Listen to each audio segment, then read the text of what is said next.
Dalam rangka menuju akreditasi peningkatan kinerja Rumah Sakit Bunda Pengharapan Merauke, pada hari Rabu, tanggal 19 Oktober 2022, diadakan sosialisasi pelayanan kesehatan Rumah Sakit Bunda Pengharapan dengan mengundang beberapa instansi kesehatan dan para stakeholder guna mengetahui apa saja yang ada dalam pelayanan rumah sakit dan kegiatan apa saja yang selama ini telah dilakukan untuk masyarakat.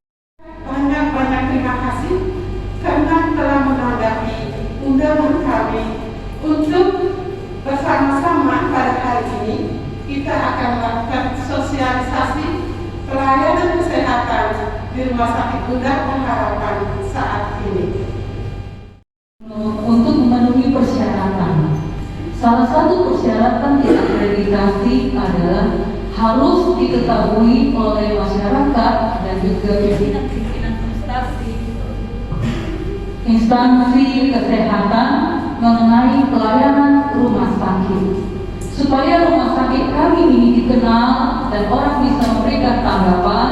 Maka kami memberikan kesempatan untuk pada pagi hari ini bisa kita sosialisasikan secara garis besar pelayanan rumah sakit kami ini. Kiranya melalui PowerPoint ini kita sama-sama bisa melihat. Setelah selesai presentasi saya beri kesempatan kita untuk berikan khusus saran untuk pengembangan rumah sakit di tahun-tahun berikutnya. Terima kasih untuk mau mendengarkan.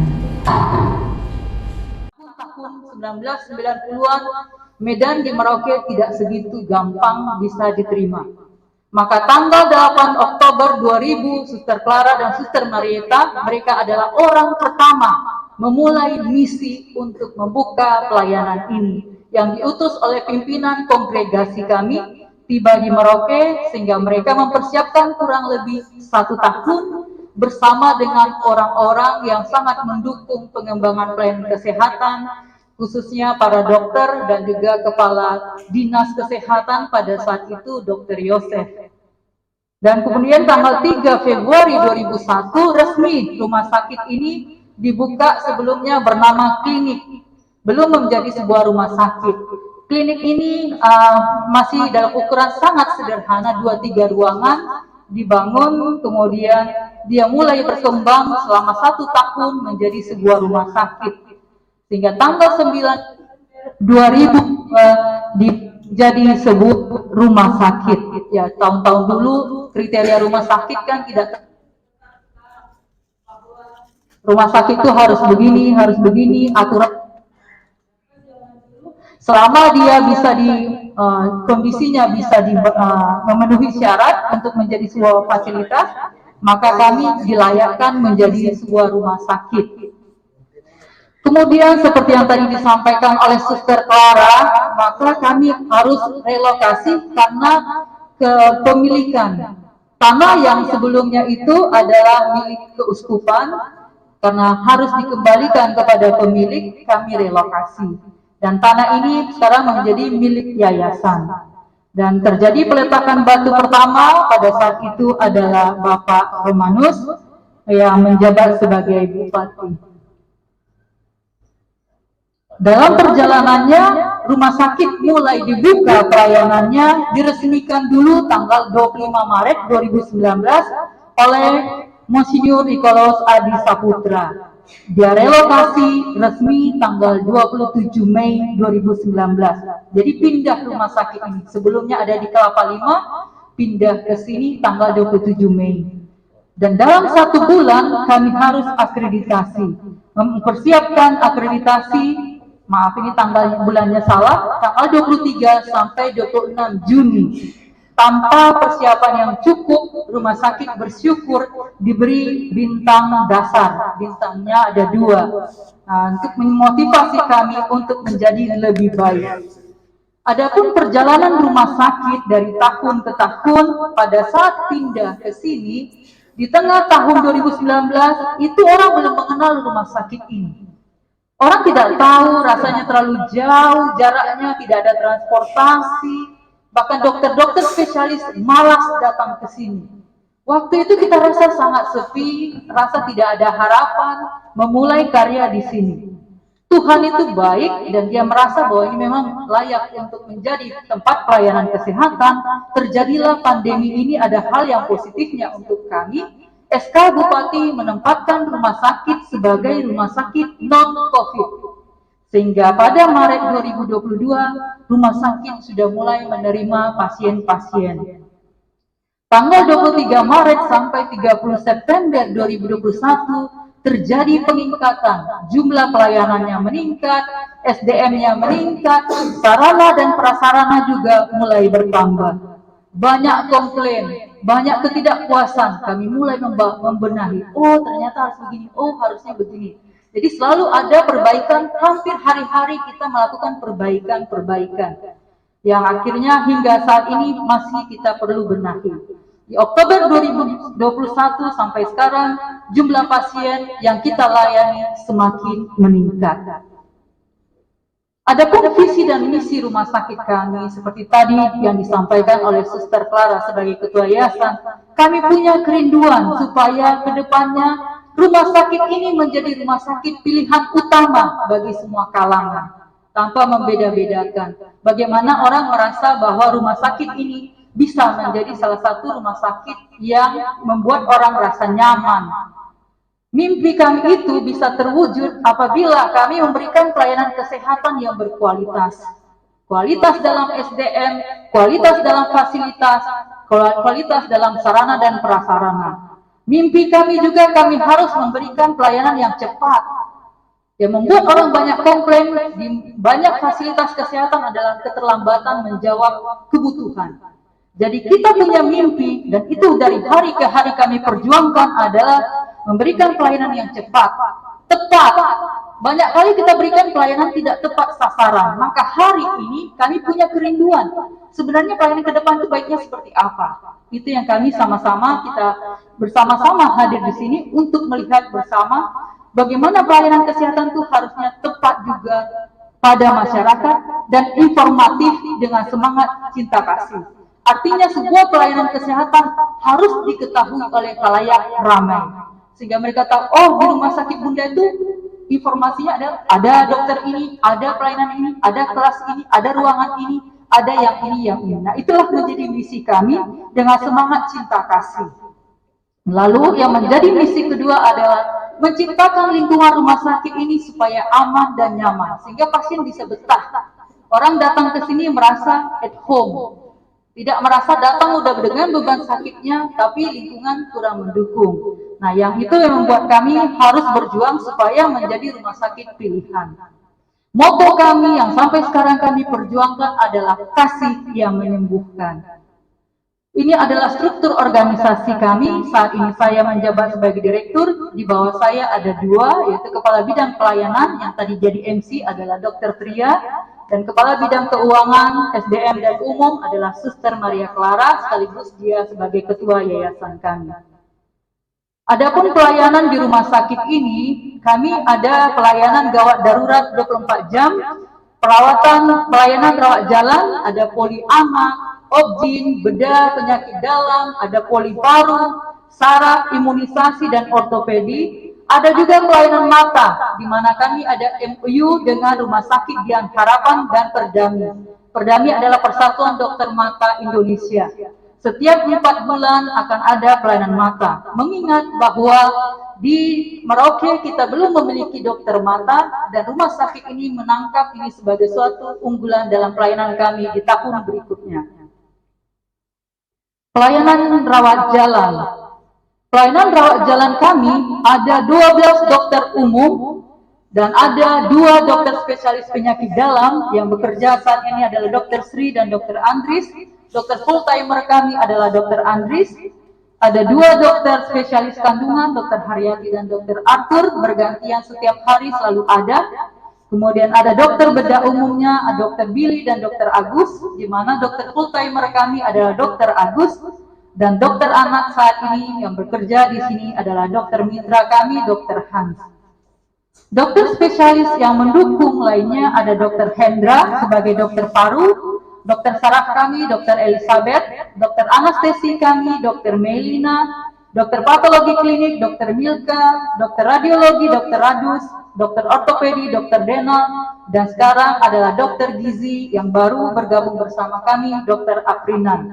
Pada umumnya mereka adalah dokter PNS yang bekerja di RSUD, tetapi bermitra bersama kami untuk membantu mengembangkan pelayanan-pelayanan di rumah sakit ini. Biasanya rumah sakit akan memberikan informasi-informasi sesuai dengan misi kami tentang pelayanan-pelayanan dokter seperti dalam leaflet, brosur, ataupun dalam media sosial lainnya. Dan kami juga mempunyai jadwal yang dibagikan tentang pelayanan dokter spesialis di instalasi rawat jalan. Jumlah kunjungan kami dari tahun ke tahun mengalami peningkatan. Di tahun 2020 untuk rawat jalan dan rawat inap ada 19.038. 2021 meningkat ke 19.534. Sedangkan yang berkunjung di poli dari 2020 10.000 ke 2021 7.455. Mengalami penurunan di saat RSUD sudah memulai pelayanannya di poli. Tapi kami merasa bersyukur dengan adanya ini, rumah sakit semakin mengalami perkembangan di tahun 2022. Pendaftaran rumah sakit Bunda mulai dengan SIM-RS. SIM-RS adalah Sistem Informasi Manajemen Rumah Sakit. Jadi semua sudah sistem online meskipun kita masih dengan manual, mengingat bahwa internet dan server listrik kadang mati hidup, kita masih backup, tetapi harapan 2-3 tahun ke depan kita sudah menggunakan SIM-RS. Pelayanan di rawat inap Rumah Sakit Bunda Pengharapan, kita ada IGD 24 jam, di mana UGD ini sudah memiliki fasilitas alat resusitasi yang lengkap sesuai dengan standar dan terkalibrasi. Ruangan tindakan bedah minor dan konek juga tersedia di IGD kami, ambulans servis 24 jam, dan juga memiliki SDM 9 dokter standby untuk jaga 24 jam, perawat yang sudah terampil sigap dalam pelayanan, dan pelayanan kami ini biasanya melayani kasus kegawatan medis dan non-medis, yaitu bedah. Nah, rujukan paling banyak kami terima adalah rujukan dari PKM Kuprik dan Tanah Miring. Terima kasih untuk Kepala Puskesmas, mungkin kita lebih dekat arah sini, dan harapan kami tetap menjadi pilihan sebelum ke RSUD, karena melalui tahapnya kita ada kelas tipe D, RSUD tipe C. Baiklah juga kalau memang kami bisa menerima dari puskesmas lain, kami dengan welcome, dengan senang hati menerima rujukan-rujukan. Ruangan operasi kami ada 2 yang memiliki fasilitas terstandar. Ruangan ini memiliki fasilitas yang terstandar cukup baik, dan selama tahun 2020 sampai 2021 rata-rata pasien dioperasi 5-10. Tetapi kadang-kadang di hari-hari ini bisa mengalami penurunan 3-4 paling banyak. Di tahun-tahun sebelumnya 5-10. Ketika ada pelayanan mata itu bisa meludak bahkan bisa 14, 15, 20 satu hari. Nah, staf kami memiliki staf yang profesional dan sudah terlatih. Ruangan ICU, rumah sakit baru membuka pelayanan ICU. Ada 2 bed yang tersedia, sekarang sudah 3, dan ada 1 ventilator yang sudah standby, disiapkan. Alatnya memenuhi syarat yang sesuai dengan Kemenkes, ruangan yang aman dan nyaman. Dokter penanggung jawab kami adalah dokter spesialis anestesi, Dr. Mei, dan pelayanannya 24 jam, dan SDM yang telah diberikan pelatihan sertifikat ICU di Rumah Sakit Umum Persahabatan Jakarta. Ruangan kami selanjutnya ada ruangan bersalin. Kami memiliki 4 buah tempat tidur yang nyaman dan privasi yang terjamin. Dokter Objin yang siap dikonsul 24 jam adalah Dokter Haryati dan Dokter Arthur. Ada 9 bidan yang terampil dan berpengalaman dan memiliki alat kebidanan yang terkalibrasi baik. Pelayanannya 24 jam. Kami dekat dengan ruang operasi, sehingga bila ada pelayanan-pelayanan yang tidak bisa dilayani di ruangan bersalin, biasanya dirujuk dan dilakukan operasi secara setelah konsul dengan Dr. Objin. Biasanya setiap hari kami mendapat rujukan dari PKM. Ruangan bersalin membantu ibu melahirkan 2-5 ibu di ruangan bersalin kami.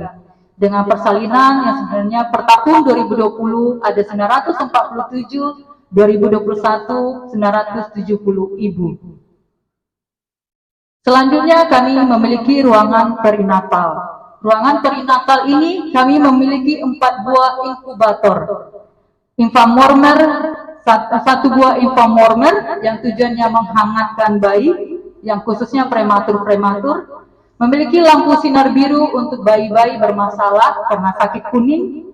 Memiliki neopaf, infam tipis, merupakan alat untuk gangguan nafas bayi prematur pada saat mengalami pada saat lahir pada kegawat daruratan. Kami juga memiliki alat CPAP, alat bantu nafas lanjut setelah pelayanan kegawat daruratannya telah stabil. Rumah sakit Bunda juga memiliki ruangan rawat inap Yosefa. Ada 35 tempat tidur, di mana ini dikhususkan untuk pelayanan ibu dan anak. Kami memiliki ruangan isolasi di setiap ruangan rawat inap dengan tekanan negatif yang langsung dibuang ke corong atas. Ruangan kelas 1 dan kelas 3 dilayani di sini dengan sirkulasi udara ruangan cukup baik, dan kami bersyukur bahwa di tahun 2021 bornya mengalami 74-3%, artinya yang normalnya sebuah rumah sakit harus di antara 65-80. Berarti kalau bor 74-80 berarti dalam pencapaian sesuai dengan harapan dari Kementerian Kesehatan.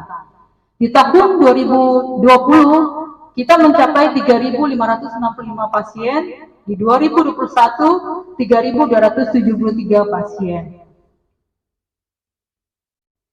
Rumah sakit juga memiliki ruangan Yakobus, yaitu ruangan khusus VIP dan VVIP. Kami baru membukanya di tahun 2021 bulan April, dan kemudian di tahun 2020,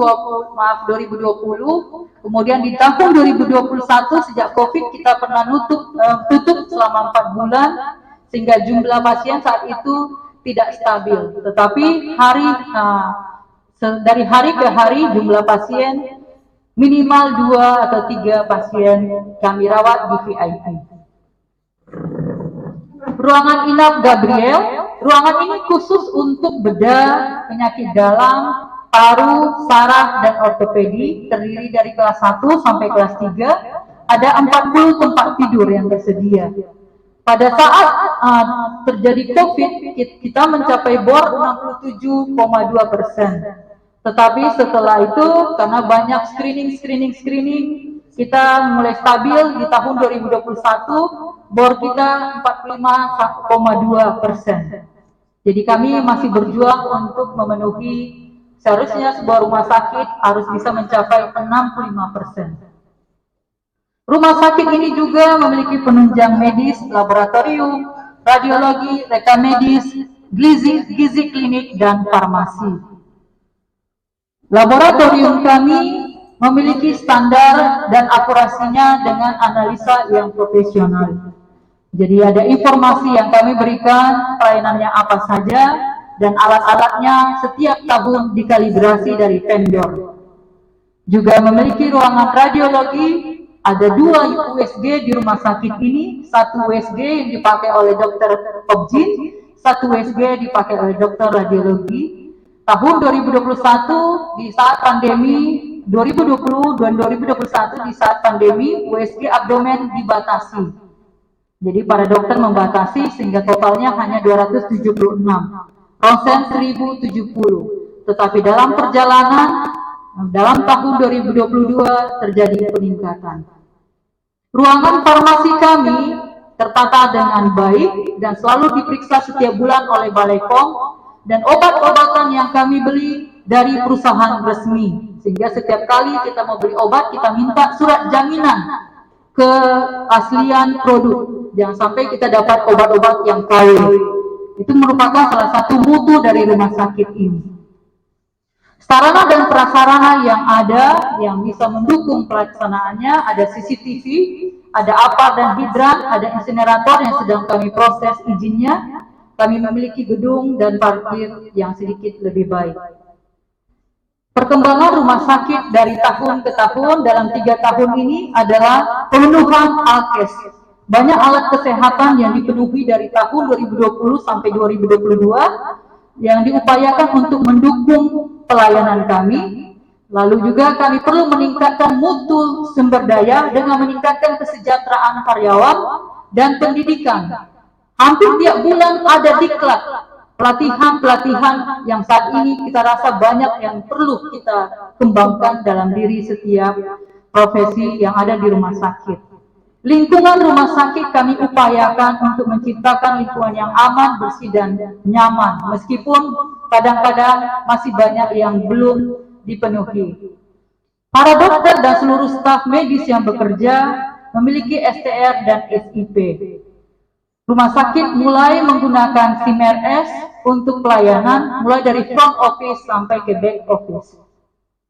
Kegiatan tahun 2022 kami dalam tahun ini menstudikan dokter maupun perawat dan juga penunjang medis. Kemudian kita merekrut dokter spesialis full-timer. Ada pelatihan-pelatihan SDM juga di dalam internal maupun eksternal. Kita membuka pelayanan ICU dan tujuan rumah sakit dari hari ke hari adalah meningkatkan mutu pelayanan. Dan cita-cita kami di bulan November ini adalah mengupayakan akreditasi terbaik. Kegiatan rumah sakit selain untuk melayani pasien, kami juga mendukung satu sama lain kebersamaan, baik dalam hal rohani, pelatihan SDM, dan kegiatan kekeluargaan rumah sakit. Jadi ada banyak kegiatan sosialisasi, rapat-rapat yang biasanya dikembangkan untuk meningkatkan mutu rumah sakit. Dan rumah sakit ini merupakan rumah sakit yang memiliki kekhasan, yaitu pelayanan terhadap orang-orang yang membutuhkan, khususnya yang mengalami kekurangan finansial. Maka diadakanlah baksos-baksos di daerah-daerah yang mungkin pelayanan kesehatannya memerlukan pelayanan yang sedikit lebih baik. Maka setiap tahun menurut anggaran kami 3 kali akan dilakukan pelayanan baksos eksternal. Banyak juga pasien-pasien orang asli Papua maupun dari pendatang yang tidak memiliki jaminan yang tetap kami layani. Di rumah sakit ini, dari seluruh total yang datang, 82 pasien memiliki jaminan BPJS. 11% pasien KPS tidak punya jaminan dan sosial. 4% pasien memiliki jaminan asuransi. Mau dia asuransi BNI Life lah, Mandiri InHealth, BRI, Jasara Harja, PLN, dan lain-lain. 3% adalah pasien umum. Dan pasien-pasien kami mendapat rujukan dari PKM maupun dari tempat praktek dokter. Sedikit mungkin kami mau memberikan gambaran umum kegiatan-kegiatan di tahun ini, khususnya dalam pelayanan mata, di mana rumah sakit berjuang untuk memenuhi kebutuhan dan pelayanan di masyarakat Merauke.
Sudah. Dibanding sebelum operasi gimana? Aduh, tidak bisa lihat sekali, kegelapan, kabut, lihatnya seram, tapi tidak bisa agak dekat, tidak bisa. Kemarin dioperasi dia syukur. Nah ini tadi begitu dibuka sudah bisa melihat dengan terang.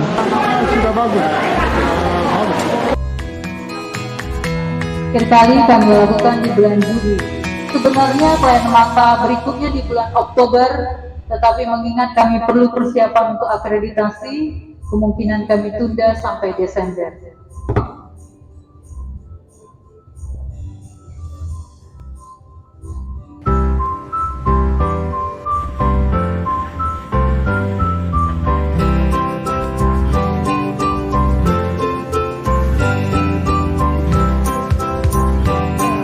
Salah satu keunggulan rumah sakit ini memiliki fasilitas mata yang sudah cukup mendukung pelayanan mata.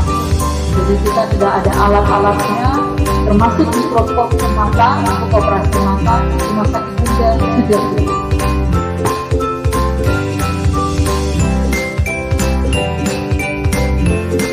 Ini adalah alat mikroskop mata rumah sakit Bunda, dapat tibaan dari Jepang.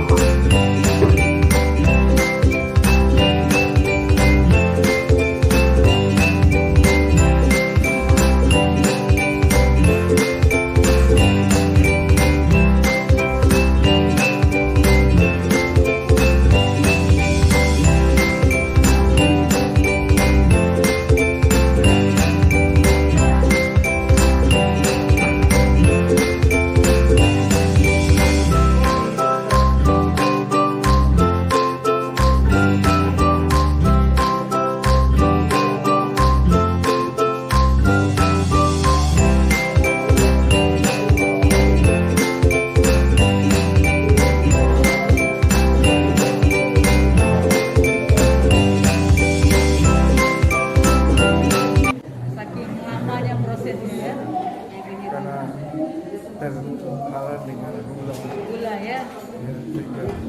Baru alhamdulillah mata saya sudah dari awalnya agak rabun, sekarang sudah bagus, terang. Terima kasih sama dokternya dan pihak rumah sakitnya. Saya ucapkan terima kasih kepada Tuhan Yesus. Selama ini saya punya mata memang agak kambuh semua. Puji Tuhan, setelah ada operasi ini semua sudah baik. Juga terima kasih kepada pihak rumah sakit, kepada dokter. Sakit Bunda juga memiliki pelayanan sosial dengan operasi bibir sumbing dan sumbing langit. Mendatangkan dokter spesialis bedah plastik di bulan Februari dan rencana hampir tiap tahun kita akan melakukannya. 13 pasien yang dilakukan bedah pada bibir sumbing dan juga langit-langit. Salah satu pasien kami dari Nabire, umur 7 tahun, ketika dia membaca let-let, berjuang, tidak ada dana sama sekali, ongkos tiket pesawat itu atas peminjaman dari banyak orang, ya, dan didukung oleh kepala desa sehingga beliau bisa tiba di sini. Dan kami tidak memungut Rp1 pun untuk pelayanan ini.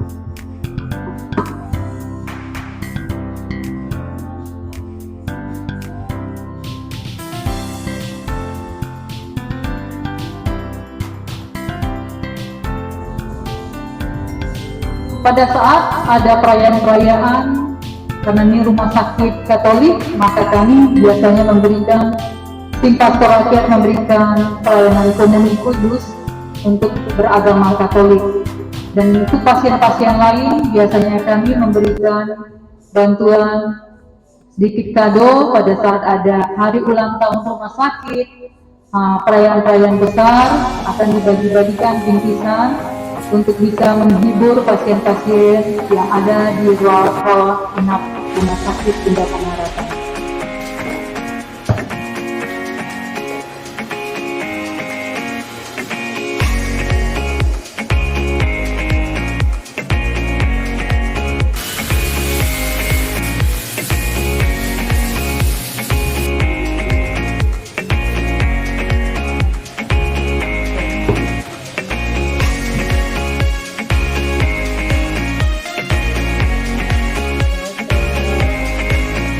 ada lomba-lomba untuk mensukseskan 17 Agustus.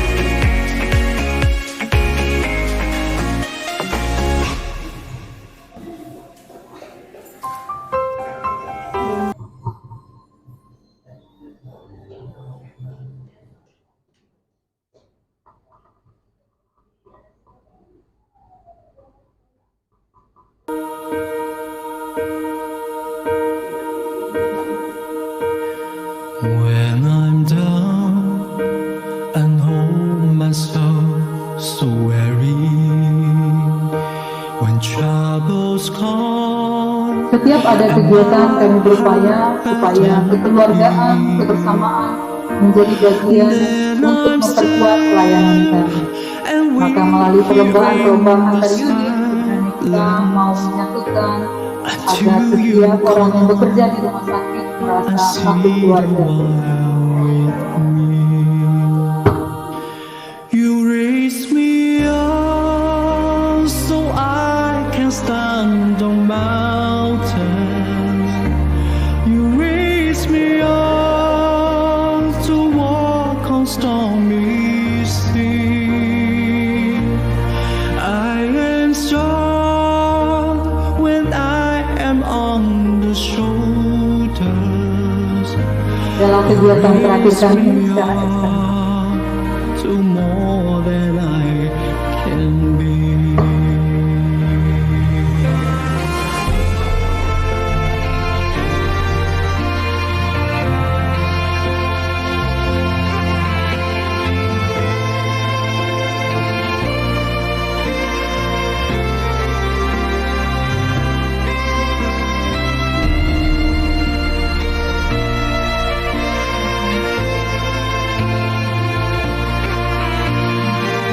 Panitia biasanya mencari dana untuk bisa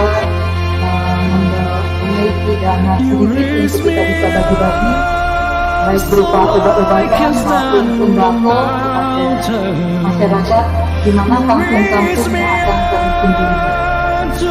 Biasanya kami juga mengajak para dokter spesialis maupun dokter umum untuk terlibat dalam kegiatan bakti sosial eksternal rumah sakit.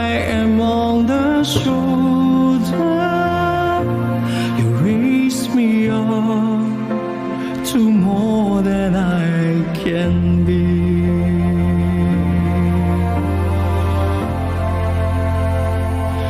You raise me up. Kesempatan ini juga biasanya para dokter akan berkunjung spesial. You raise me up to walk on stormy sea.